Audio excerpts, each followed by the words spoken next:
eu convido os irmãos a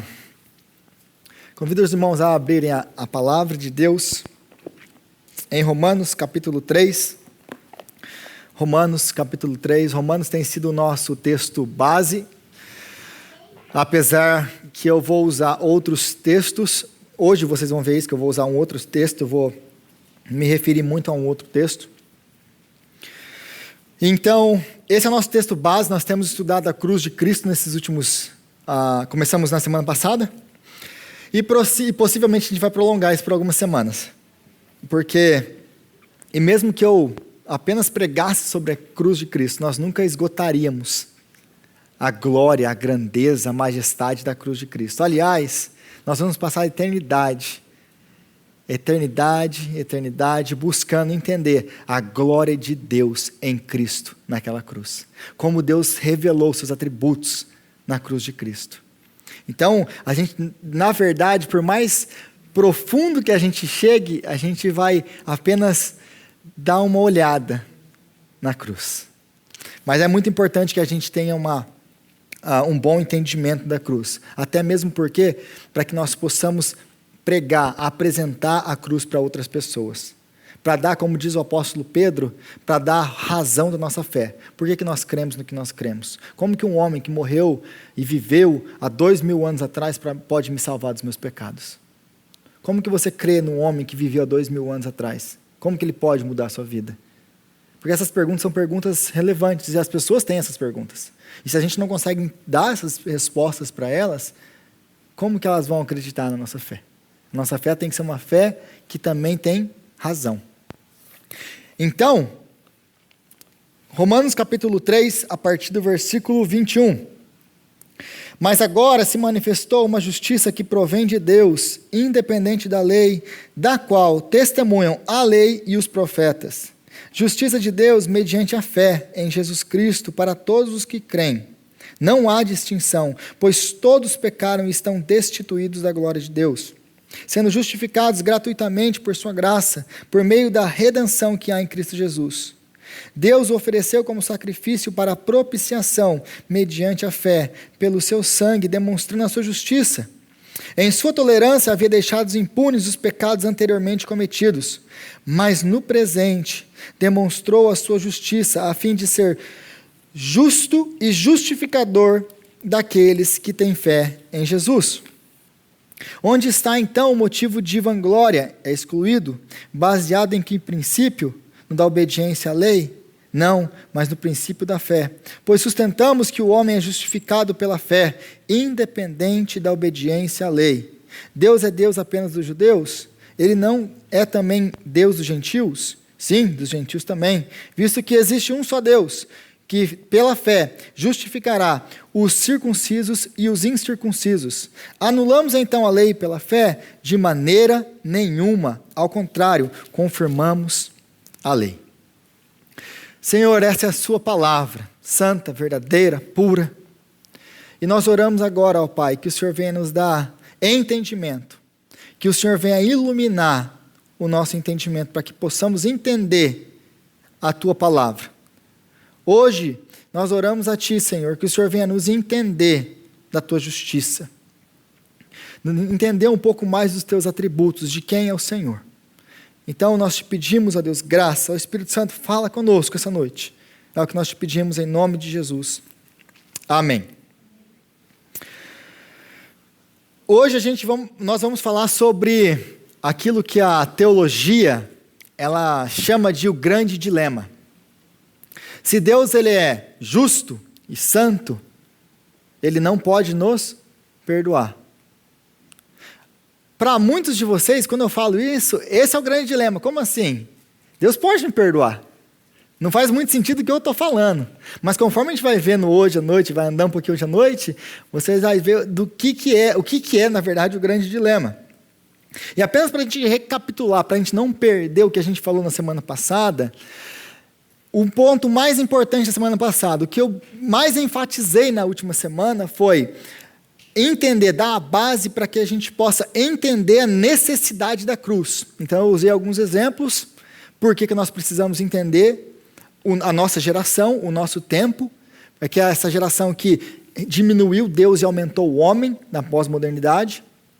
E eu falei muito sobre a condição do homem diante de Deus. E aí a gente estudou semana passada, o versículo 23 do texto que a gente acabou de ler, de Romanos capítulo 3, que diz que: pois todos pecaram e estão destituídos da glória de Deus. Todos pecaram. E a gente aprofundou um pouquinho no que quer dizer esse negócio de todos pecaram. Porque quando eu falo que você é pecador, isso não te aflige muito. Isso não te deixa muito preocupado. Pecador. Porque assim como o inferno, isso é uma palavra que virou para nós, hoje, uma palavra comum. Todo mundo é pecador. A gente dá risada quando a gente fala de pecadores. A gente usa essa palavra, você é um pecador mesmo. A gente banalizou essa palavra. Então é por isso que nós precisamos estudar o que significa quando o apóstolo Paulo, ele diz: todos nós somos pecadores. E capítulo 1, capítulo 2 e capítulo 3 de Romanos, basicamente ele está lidando apenas com isso.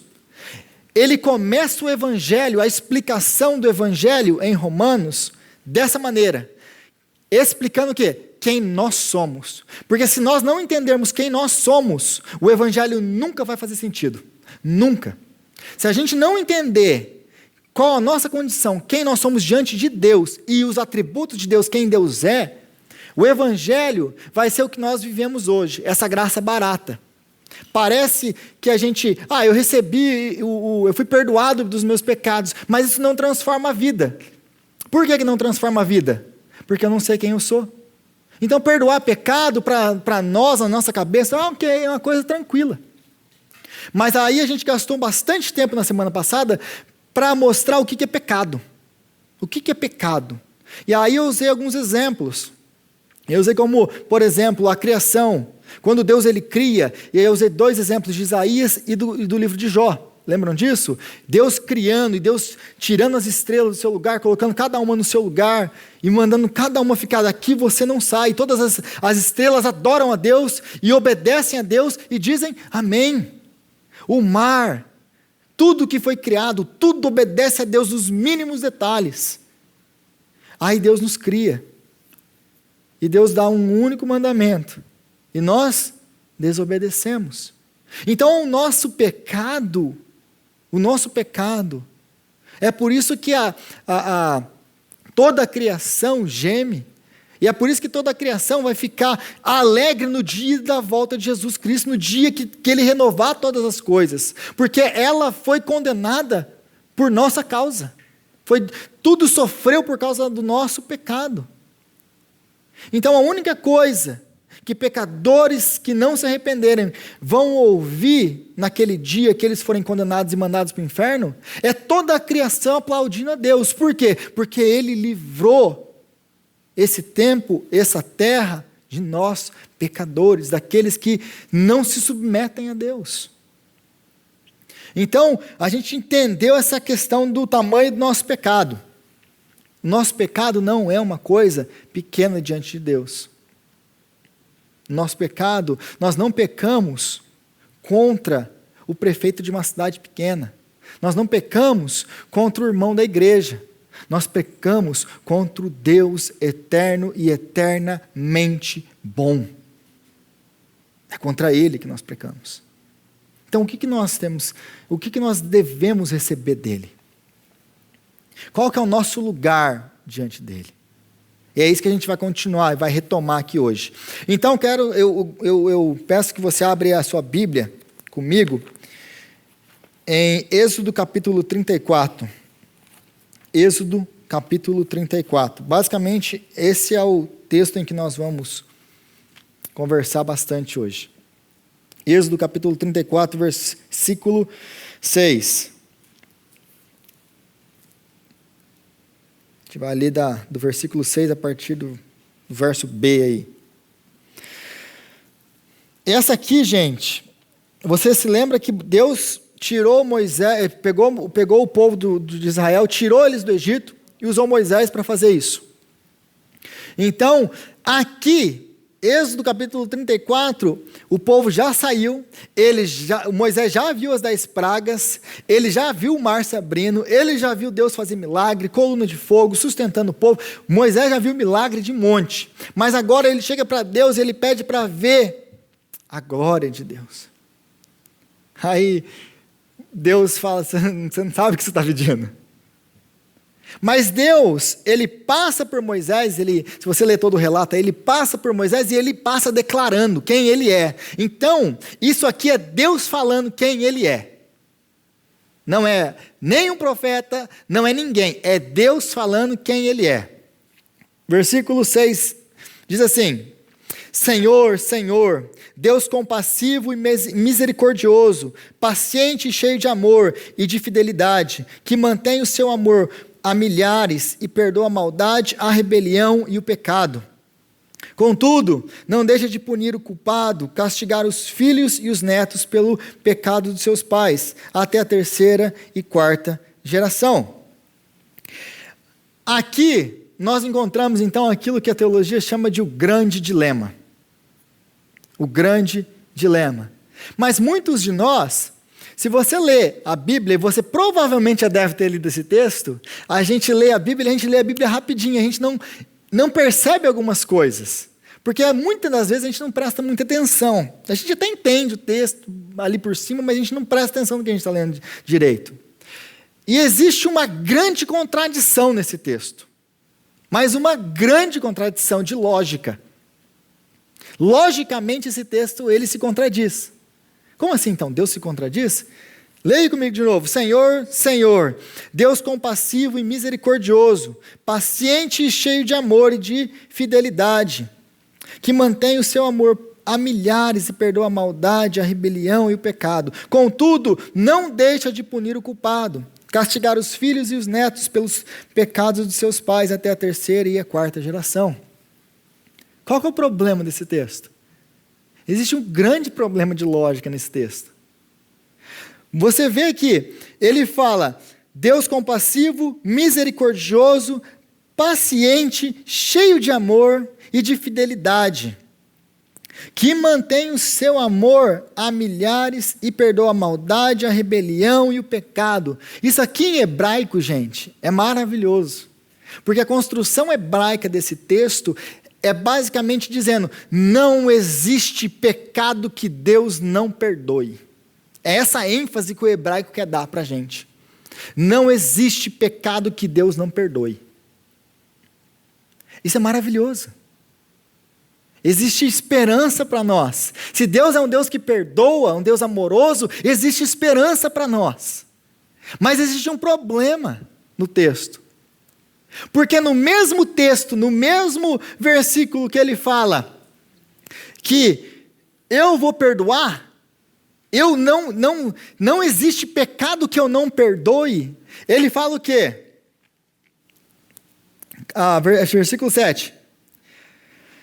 Contudo, parte B do versículo 7, contudo, não deixo de punir o culpado, castigar os filhos e os netos. Como que funciona isso? Deus, ele perdoa os nossos pecados e de repente ele volta atrás e ele nos condena? Como que Deus ele pode ser santo, justo e perdoador ao mesmo tempo? Se Deus ele nos se ele nos vier com justiça sobre nós e nos condenar, não sobra nada. Mas por outro lado, se Deus nos perdoar, o que seria da justiça dele? E tem muita gente que não vai ter problema nenhum em dizer que lá na cruz, Deus, ele, em vez de ser justo, de tratar você com justiça, ele fez o quê? Te tratou com amor. Só que existe um outro grande problema nessa frase. Se você assumir esse tipo de posição, você assume um problema muito grande. Por quê? Porque você está falando que o amor de Deus é injusto. O amor de Deus é injusto. É isso que você está assumindo. Então, como que Deus ele pode ser amoroso e justo ao mesmo tempo? Como que eu consigo colocar essas duas coisas juntas? Deus ser, Ele castigar o pecado e perdoar o pecado, ao mesmo tempo. Esse é o grande dilema, e é disso que toda a Bíblia fala. Toda a Bíblia fala disso. Porque a gente tem que entender que os atributos de Deus, eles são todos eles não se contradizem. E uma coisa que a gente geralmente fala, olha, cuidado, Deus, Ele é amor, mas Deus também é justiça. Tá vendo? Todo mundo já usou isso, já falou isso. Só que existe um problema quando a gente assume, e a gente toma algumas coisas na nossa mente e assume algumas coisas, algumas posições. Por quê? Porque essa frase parece que está, Deus tem amor, mas esse mais, parece que tem um atributo que é mais, tem um atributo que é menos. Não, os atributos de Deus, eles são eles não se contrariam, não vão contra um ao outro. Por que a Bíblia fala, ou ela exalta um atributo de Deus, em particular, a santidade? Que Deus é santo, santo, santo. Porque, eu gosto de usar esse exemplo, todos os outros atributos estão debaixo de um guarda-chuva. E o guarda-chuva é a santidade de Deus. Deus, ele é amoroso? Sim, mas o amor de Deus é santo. Deus, ele é justo? Sim, ele é justo, mas ele é justo e ele é santo.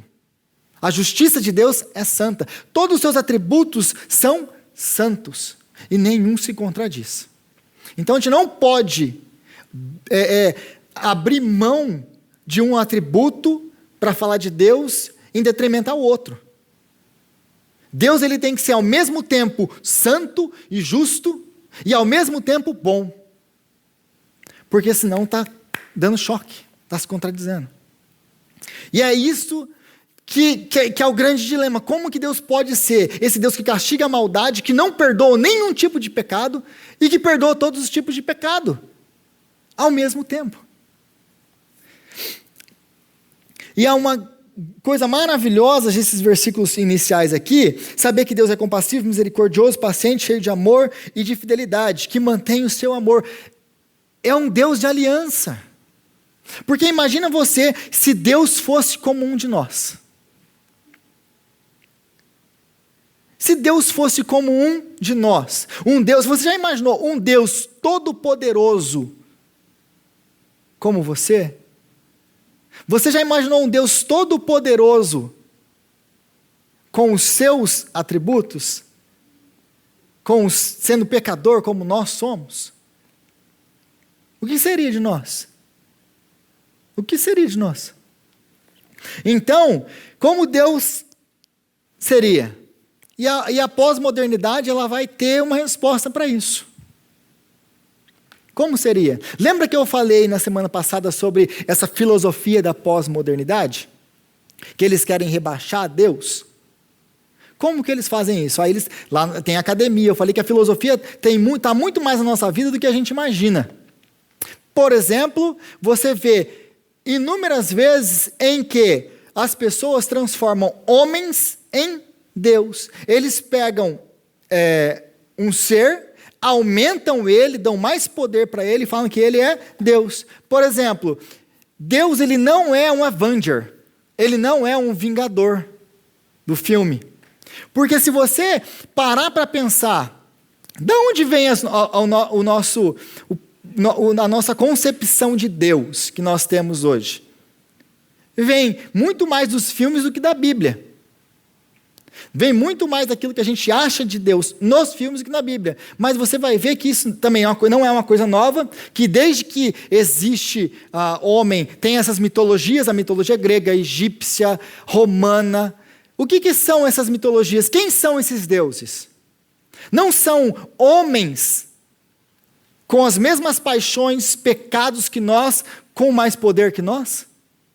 Não existe lá entre os deuses aquelas brigas entre os deuses, que um mata o outro, e inveja, e um que tinha ciúme do filho. Não são isso o que esses deuses são sendo apresentadas, essas mitologias vão sendo apresentadas, não são tudo isso que eles apresentam para a gente? Aí a gente também tem nos filmes, aí a gente vê nos filmes, por exemplo, aí o vilão do Avengers, quem é? O Thanos. E o que o Thanos é? É um ser mais poderoso, que ele quer trazer equilíbrio, mas ele mesmo é um ser cheio de defeitos. Então o que acontece é que o Deus dessa geração, ele está muito mais parecido com o Avengers do que com o Deus da Bíblia. Outra coisa que a gente vai começar a ver é o Deus que nunca contradiz ninguém. Já perceberam isso? A gente vem para a igreja, o Deus que as pessoas falam, não, mas Deus ele é amor, Deus ele quer que todo mundo se sinta bem. É a esse Deus que nunca te contradiz, esse Deus que nunca fala que você está errado, esse Deus que nunca te confronta, mas esse Deus ele não existe. Porque esse Deus não serve nem para ser o nosso cônjuge. Como assim? Imagina que você é casado, muitos de vocês são casados. Imagina que você, então, alguns de vocês são pais.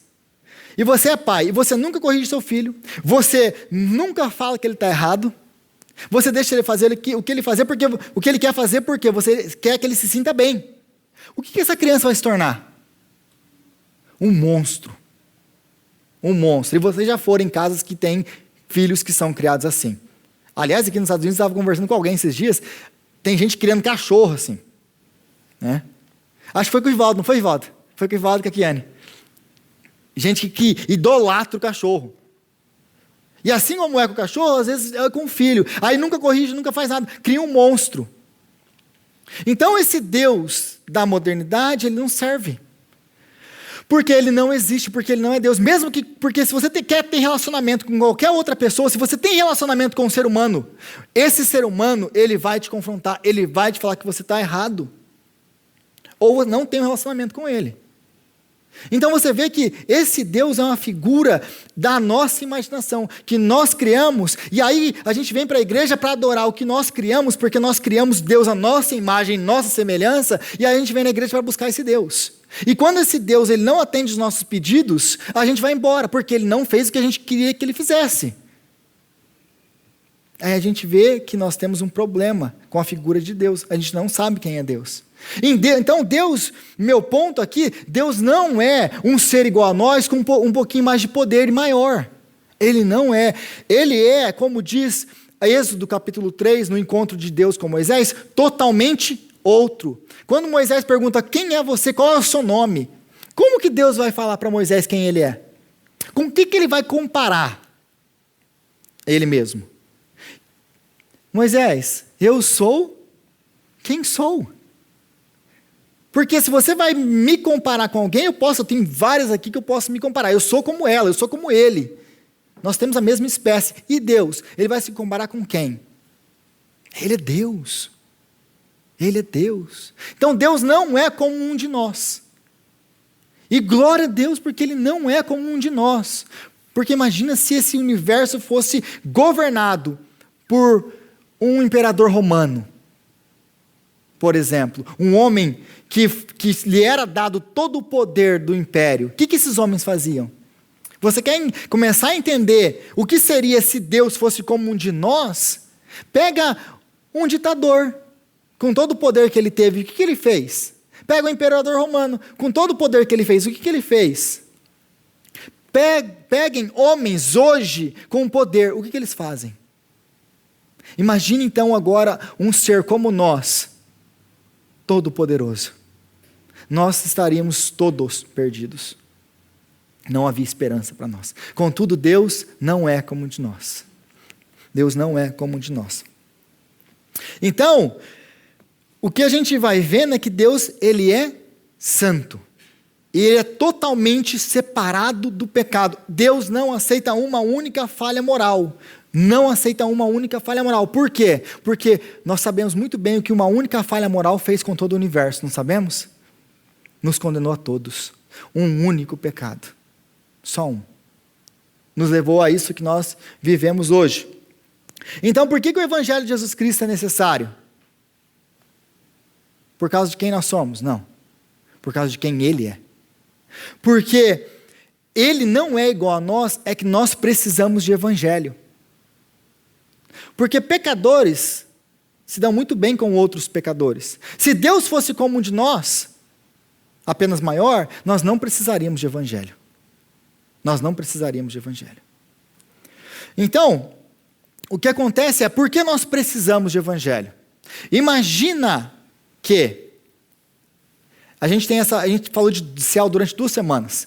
E aí a gente fala de céu, e o céu a gente tem aquela visão do céu, que o céu é aquele lugar onde todo mundo vai, e todo mundo vai se dar bem, e todo mundo vai se amar, não é verdade? Então, Deus, na cabeça dos universalistas e tem muita gente aí que, não, Deus é brasileiro, no final ele chama todo mundo para dentro. Não é? Já não escutaram isso? Deus é brasileiro, no final ele chama todo mundo para dentro. Ah, é? Qual que é o problema disso? Imagina que Deus, então, Ele faz isso, Ele nos convida, todos nós, para entrar. O que vai ser? No que nós vamos transformar o céu? Inferno. Porque a gente tem essa utopia de pensar que céu é aquele lugar que a gente vai se dar bem, que a gente vai se amar e tudo vai dar certo. E então Deus ele abre as portas e deixa todo mundo vir. Se ele faz isso, o céu vai se transformar no inferno. Por quê? Por que nós não se damos bem aqui agora, então? Por que existe guerra, rumor de guerra e todas essas atrocidades que a gente vê todo dia acontecendo? Porque nós precisamos ser transformados por Deus. Para que a gente possa entrar e habitar o céu, nós precisamos de uma transformação radical. Porque senão nós vamos transformar o céu em inferno. Imagina que nós, vivendo e sofrendo, vivendo esses 80, 70 anos que nós vivemos, sendo seres mortais, nós fizemos isso com esse planeta. Imagina se Deus nos convida para entrar desse jeito. E agora nós não sofremos mais as penas da morte e vivemos eternamente. O que vai ser desse novo mundo? Já pensaram nisso? Então por que Deus não... Não, Deus chama todo mundo para dentro. Porque a gente pensa que a sociedade, ela é o quê? Não, a sociedade... As pessoas são boas, as crianças nascem boas. Nós devíamos, uma vez eu escutei um negócio assim, nós deveríamos deixar as crianças nos liderarem, sermos puros como as crianças. Quem falou isso nunca teve filho. Nunca. Hoje mesmo, a gente estava em casa, e a Alice tem 1 ano. A Alice, ela está dando birra, e ela sempre deu birra. Eu precisei ensinar a Alice a fazer birra? De maneira nenhuma. Aí, quando ela não quer, a gente fala não para ela, ela começa a se bater. Ou ela quer bater na gente. Aquilo ali é a pura personalidade do ser humano, sem treino, sem nada, quem nós somos. Imagina se ela tivesse 18 anos. Eu se fosse um menino com 24 anos, 25 anos, um homem. O que ele fazia com seu pai, com sua mãe? A gente sabe muito bem o que ele fazia com seu pai, com sua mãe, porque a gente vê filhos matando pais a toda hora. Então, quem fala, as crianças, não sabe o que está falando. Nós nascemos pecadores. Nós nascemos assim, nós não nos transformamos, nós somos. Nós não nos tornamos pecadores a partir do momento que nós cometamos nosso primeiro pecado. Eles são puros até a idade da razão. Eles não têm, quem fala um negócio desse nunca teve filho. Então a sociedade que nós vivemos é produto nosso. Ela é o que é por nossa causa. Ela não é um alien, não veio de fora. Alguém que veio, que trouxe de fora essa corrupção, essa maldade. Não, a sociedade é fruto nosso, do nosso pecado, da nossa maldade. Então é por isso que Deus tem que nos transformar, para que a gente possa ir para o céu. Políticos corruptos, eles temem juízes corruptos? Sim ou não? Políticos corruptos temem juízes corruptos. A gente tem experiência de caso muito legal, né? Porque não é isso que a gente vê toda hora no Brasil? Políticos que são corruptos, que fazem as atrocidades que eles fazem, aí a gente vai lá e vê os juízes que vão julgar os casos deles fazendo o quê? Não, isso aqui não é nada, absorve ele. Aí quando aparece alguma lei, não, vamos dobrar, por exemplo, a pena para corrupção, é vetado na hora. Por quê? Por causa da maldade dos juízes do nosso país. Você imagina então, o que seria de nós se Deus fosse injusto? Aí vai começando a entender o problema onde eu quero chegar com tudo isso. Juízes injustos, políticos injustos, compram juízes injustos. Eles almoçam com juízes injustos. Eles não temem juízes injustos. Mas políticos temem. Políticos injustos temem bons juízes. Juízes que fazem a lei valer. Eles temem esses homens. Eles querem tirar esses homens do Brasil. E eu estou falando do meu país porque eu tenho autoridade de falar do meu país, não vou falar do país dos outros. Porque não é só assim no Brasil. A gente sabe muito bem disso. Então, se Deus é bom, Ele pode apenas olhar para o outro lado e fingir que nada aconteceu. Se Deus nos perdoar, Ele seria imoral. Voltando para o começo de tudo aquilo. Se Deus é juiz, e bom juiz, um justo juiz, e nós somos maus, como a gente falou na semana passada, como eu acabei de dar na introdução aqui, se esse é o nosso caso, Deus Ele não pode nos perdoar. Porque se Ele nos perdoar, Ele é injusto. Ele é esse juiz injusto que justifica o político injusto. Vocês já pararam para pensar nisso? Não, porque a gente é aquela sociedade que não pensa nessas coisas. Como assim Deus não pode me perdoar? Deus Ele não pode me perdoar. Lá em Jó, diz assim, eis que Deus não confia nem nos seus santos, nem os céus são puros aos seus olhos. Quanto menos o homem, que é abominável e corrupto, que bebe iniquidade como bebe água. Está vendo como Deus olha para nós? Ele fala que nem os seus santos, quem são os seus santos aqui? Os anjos. Nem os anjos são puros aos olhos de Deus. Anjo tem pecado? Não. Os céus, nem os céus são puros aos olhos de Deus. O que o céu tem de errado? O céu obedece em tudo, como nós vimos, a criação toda obedece a Deus. Aí ele vai contrastar isso tudo aqui com o homem. Quem é o homem? Quem é o homem? Para ser puro diante de Deus, ele bebe pecado, ele bebe iniquidade como se fosse água.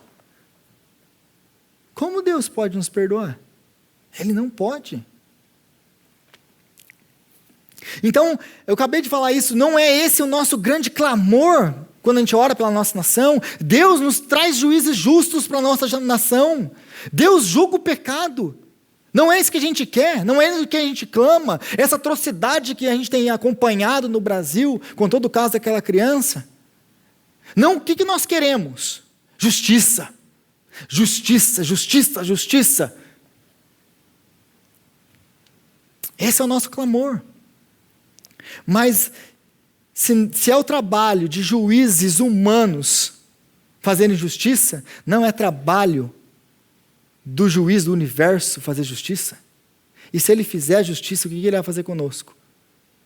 Pecadores, iníquos, maus, desde a nossa raiz. Não há um justo, nenhum sequer, ninguém que entenda, ninguém que busque a Deus. Todos se desviaram. O que ele vai fazer conosco? Toda a criação obedece, nós não. O que ele vai fazer conosco? Então, se Deus é bom e justo, Ele não pode nos perdoar. O que justifica o ímpio e o que condena o justo, tanto um como o outro, são abomináveis ao Senhor. E a própria palavra dele, Ele assume isso. Deus abomina juízes injustos. Tanto aquele que deixa o culpado sair livre, quanto aquele que condena o que não tem pecado. Porque tem muito disso também, não tem aquele juiz que o pobre vai para frente do juiz, o pobre não tem vez. Se o pobre for brigar com o rico na frente do juiz, quem vai ganhar a causa? O rico. E é isso aqui que está acontecendo. Deus é abominável diante de Deus, aquele que culpa o inculpado e perdoa o que é culpado. É abominável, não existe palavra mais forte em hebraico do que essa aqui. Abominável diante de Deus. O grande problema, mais uma vez, o que Ele vai fazer conosco? Se Ele é santo e se Ele é justo, e se nós estamos na posição que a Bíblia nos ensina que nós estamos, o que Ele faz conosco? Mas eu não sou tão mal assim, porque é nesse ponto que aí eu começo, aí as pessoas, mas Rodrigo, eu não sou tão mal assim. E aí foi aquilo que a gente falou semana passada, você talvez não seja mal aos seus próprios olhos, você talvez não seja mal aos olhos de uma geração corrupta como você e eu. Talvez você não seja tão mal aos meus olhos. Você tem uma vida moral, legal. Mas aos olhos de um Deus santo, que nós acabamos de ver, se nem os anjos são puros diante dele, quem nós somos diante dele? Quem nós somos diante dele? Aí eu usei aquele exemplo para aquelas pessoas que não se acham más, aquelas pessoas que se acham boas. Não, Rodrigo, eu sou bom. Aí eu usei aquele exemplo, eu vou repetir. Eu vou pegar todos os seus pensamentos, atos, palavras, do seu último mês só. E eu vou exibir eles aqui atrás. E aí a gente vai ver se você é tão bom quanto você pensa que você é. Vai ser legal isso, não vai? De maneira nenhuma. Se você é uma pessoa sã, você vai fazer tudo para isso não acontecer. E se caso isso acontecer, você vai sair naquela porta ali e você nunca mais vai voltar aqui. Provavelmente você vai mudar de low. E vai para um lugar onde ninguém te conhece. Porque essa seria o que eu faria. Isso seria o que eu faria. Eu me enfiaria dentro de uma caverna onde ninguém me conhece. Tamanha a minha vergonha. Mas nós sabemos que todos nós aqui teríamos a mesma reação, porque todos nós somos do mesmo jeito. Pecadores.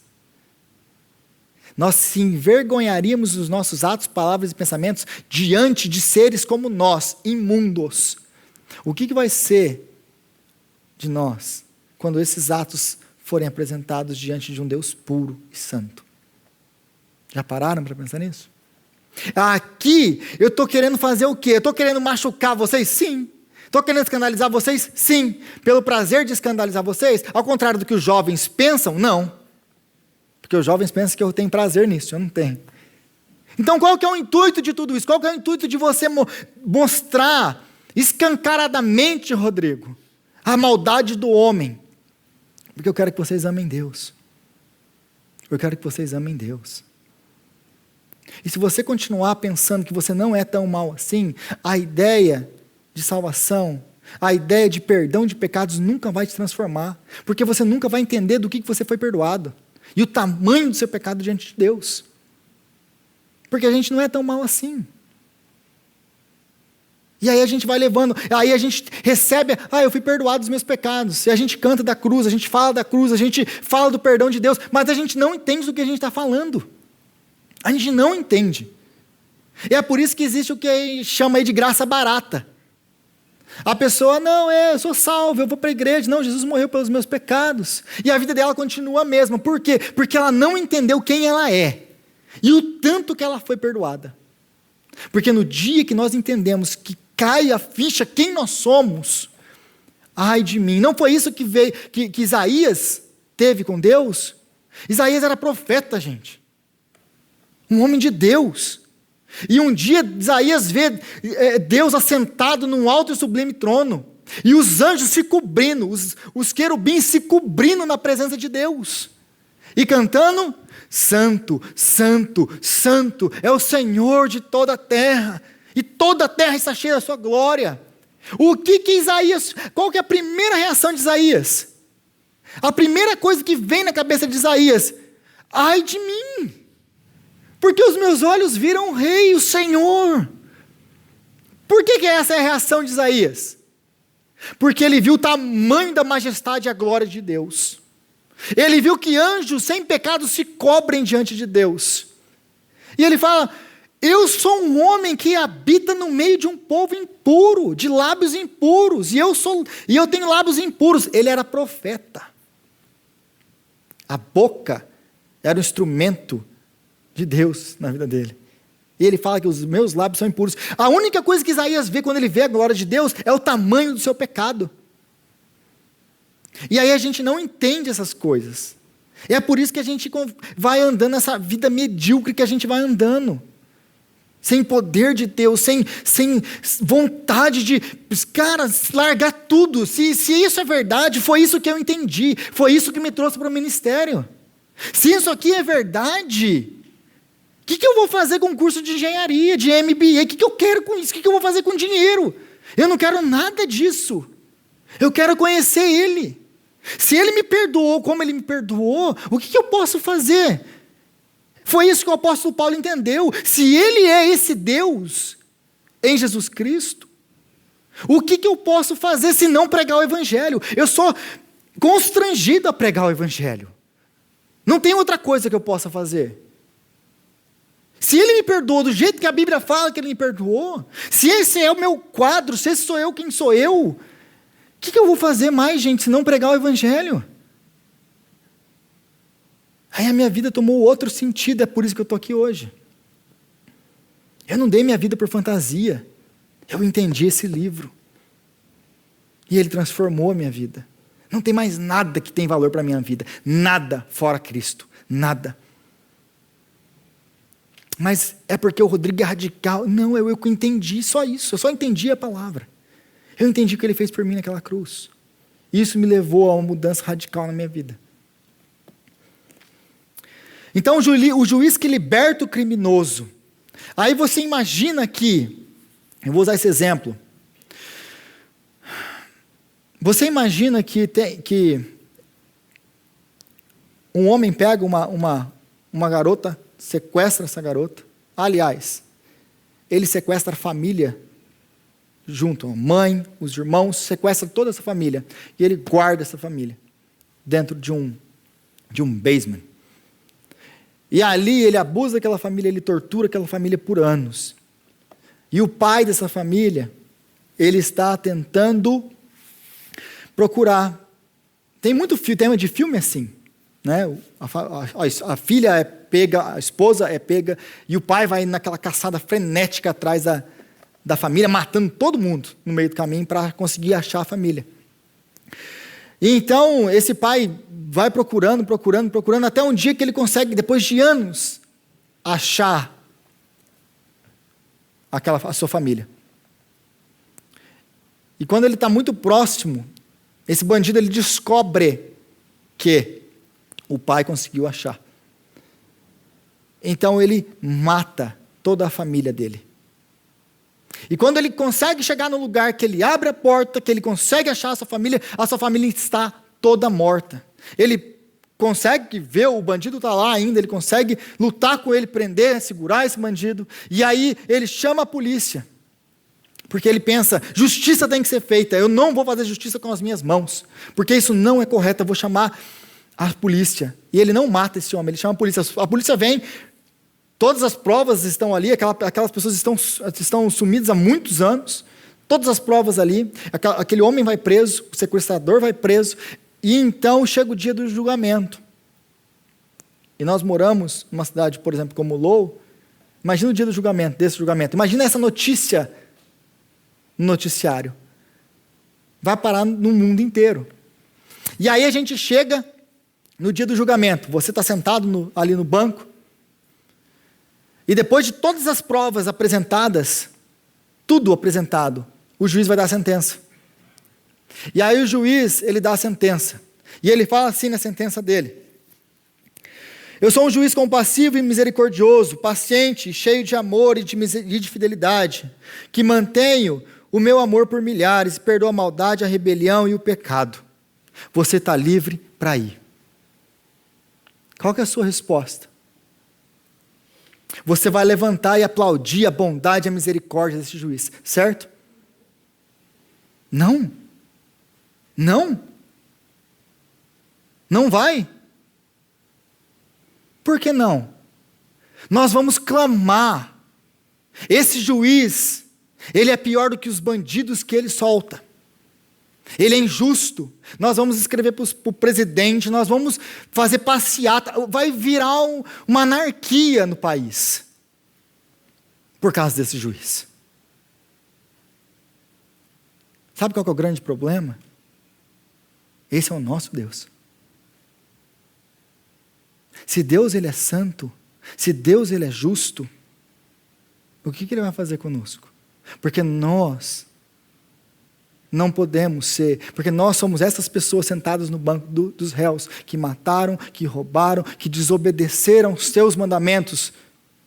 Nós desobedecemos ao Deus eterno, todo-poderoso. O que ele tem que fazer conosco? Porque se você fala não para isso, eu acabei de conseguir mandar todo mundo para o inferno com o consentimento de vocês. Todo mundo. O que o juiz tem que fazer? Nos condenar. Se esse juiz nos condenar, esse juiz terreno, fazer justiça, o que tem que fazer o juiz do universo? Porque todos pecaram e destituídos estão da glória de Deus. Se nós queremos que os nossos juízes façam justiça, quanto mais o juiz que está nos céus. Não é isso o que nós cristãos mais declaramos? Contudo, apesar de tudo, o que nós cristãos mais falamos? Bem-aventurado aquele cuja as maldades são perdoadas e cujos pecados são cobertos. Bem-aventurado o homem a quem o Senhor não imputa pecado. Isso aqui, gente, é Davi falando. Bem-aventurado aquele cujas maldades são perdoadas, cujos pecados são cobertos. Se isso aqui fosse o que nós tivéssemos de Bíblia, isso aqui ia falar muito do nosso Deus. Um Deus que encobre o pecado. Vocês já pararam para pensar nisso? Nós cantamos, nós falamos que Deus perdoou os nossos pecados, que Ele cobriu os nossos pecados, que Ele esqueceu, que Ele jogou fora os nossos pecados. Se Ele faz isso, o que Ele é? Imagina o juiz que encobre pecados. O que é o juiz? Aqueles juízes do Brasil com os políticos, eles não estão encobrindo pecados. É o texto bíblico. Bem-aventurado aqueles cujas maldades são perdoadas e cujos pecados são cobertos. Bem-aventurado o homem que o Senhor não imputa pecado. Se Deus é bom, por que o mal existe? Essa é uma pergunta que eu sempre recebo. Rodrigo, se Deus é bom, por que o mal existe? Por que coisas ruins acontecem com pessoas boas? Muita gente me pergunta isso. Rodrigo, se Deus é bom, por que o mal existe? Por que coisas ruins acontecem com pessoas boas? Deixa eu colocar essa pergunta em perspectiva, porque essa pergunta está sendo feita a partir do nosso umbigo, da nossa perspectiva. Segundo tudo isso aqui que eu falei, pega tudo isso aqui que eu falei, agora coloca na perspectiva correta essa pergunta. Então a pergunta não é por que coisas ruins acontecem com pessoas boas, porque a Bíblia diz que ninguém é bom. Nós acabamos de gastar bastante tempo falando que para garantir que ninguém é bom. A pergunta correta é: por que Deus, sendo bom, sendo justo, Ele permite que nós continuemos vivendo? Essa é a pergunta correta. Não é porque coisas ruins acontecem com pessoas boas, ninguém é bom. A pergunta correta é: por que coisas boas acontecem com nós que somos maus? Essa é a pergunta correta. Essa é a pergunta na perspectiva de Deus. Aí você vai começar a olhar para o nosso mundo e ver que o nosso mundo, ele já é uma imensidão da graça de Deus. Por que Deus não destruiu tudo ainda? Essa é a pergunta. Por que Ele permite que nós tenhamos fôlego de vida, que a gente possa ter momentos de lazer, se divertir, a gente possa ter filhos saudáveis? Por que Deus nos mantém com vida, nos dá o que comer, o que vestir? Você está vendo que as perguntas, o problema da nossa geração é essa. A gente faz as perguntas olhando a partir do nosso umbigo. Se Deus é bom, o que Ele vai fazer conosco, que somos maus? O grande problema do homem na Bíblia é: Deus é bom. Deus é bom. E se Ele é bom, o que Ele vai fazer conosco? Esse é o grande dilema. Se Deus Ele é justo, Ele não pode nos perdoar. Mas como Deus pode nos deixar escapar se Ele é o justo juiz? E a resposta é: sendo justificados gratuitamente por sua graça, pela redenção que há em Cristo Jesus. Sendo justificados gratuitamente por sua graça, pela redenção que há em Cristo Jesus. Então, a questão toda do Evangelho é: como Deus, sendo bom e justo, pode nos perdoar e nos convidar à vida eterna, para a sua presença? E a resposta é: através de Cristo. Porque na cruz, Deus castiga Jesus Cristo. Você quer saber o tanto que Deus odeia o pecado?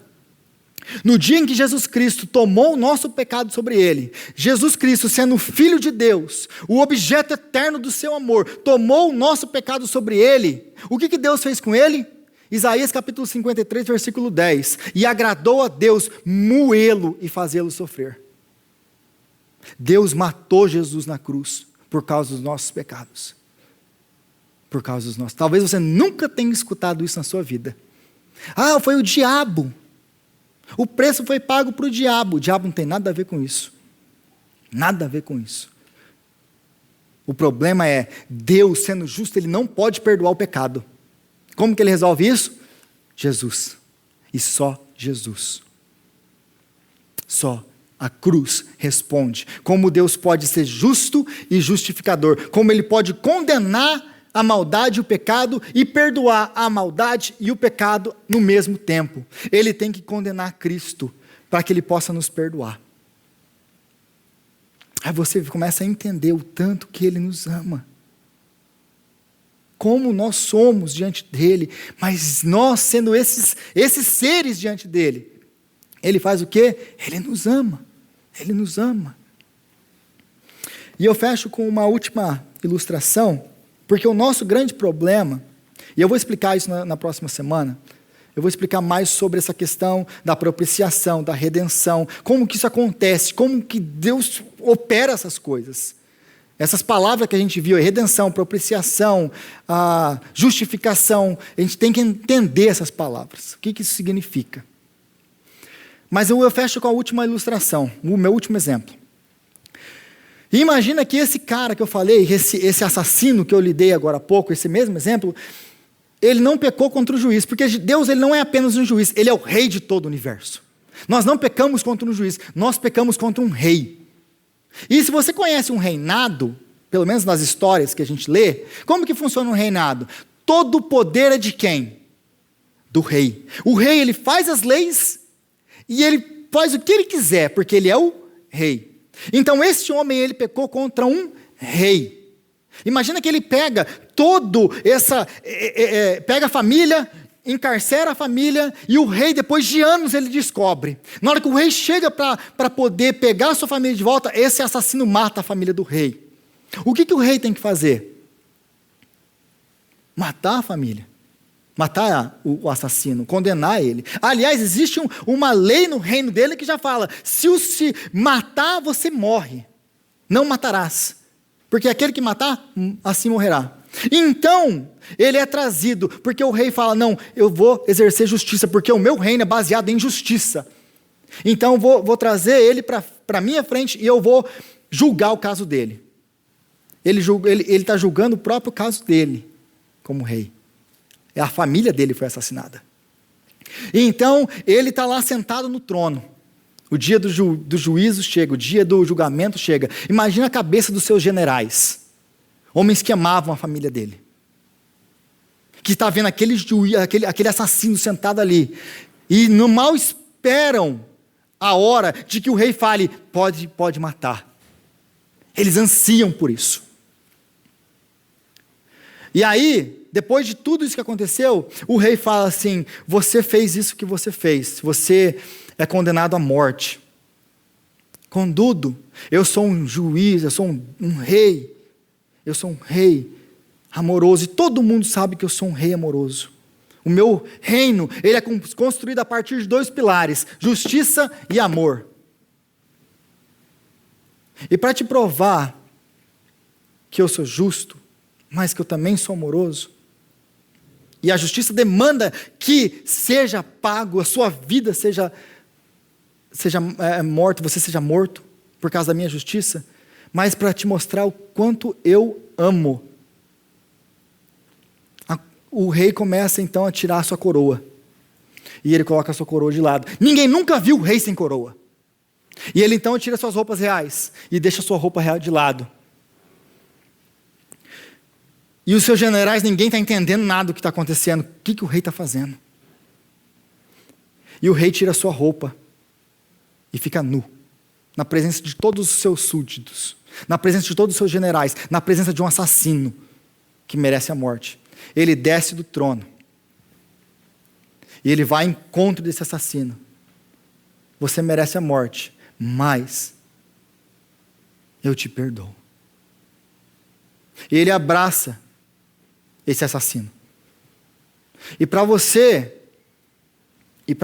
saber que a minha lei continua valendo, a minha lei vai ser cumprida. Mas para você não pensar que eu apenas te perdoei da boca para fora, ele pega a mão desse assassino, ele leva, e ele coloca ele no trono. Agora ninguém está entendendo mais nada. Ele pega a sua capa e coloca a sua capa no assassino. Ele pega a sua coroa e coloca a coroa no assassino. Para você não pensar que eu te perdoo da boca para fora, a minha justiça demanda pagamento, eu vou morrer no seu lugar. Mas eu não vou deixar você aqui. Você agora é o rei. Não foi isso que Jesus Cristo fez conosco? Ele se esvaziou da sua glória. Ele se tornou como um de nós. O assassino da sua família. Nós pecamos contra ele. Ele teria que nos matar. Mas o que ele faz? Ele vem. Ele te perdoa. E ele não só te perdoa, ele te abraça e te diz: você agora vai governar comigo. Você agora é filho de Deus. Ele nos traz. Ele não apenas perdoa e morre pelos seus pecados. Se ele fizesse isso, ele já seria maravilhoso. Ele te faz herdeiro e cordeiro com Cristo, que reinarão com ele para sempre. Essa é a obra de Jesus Cristo na cruz. Senhor, nós te louvamos, ó Pai, pela tua obra e pela tua cruz. Obrigado, Jesus. Nós te adoramos. Amém.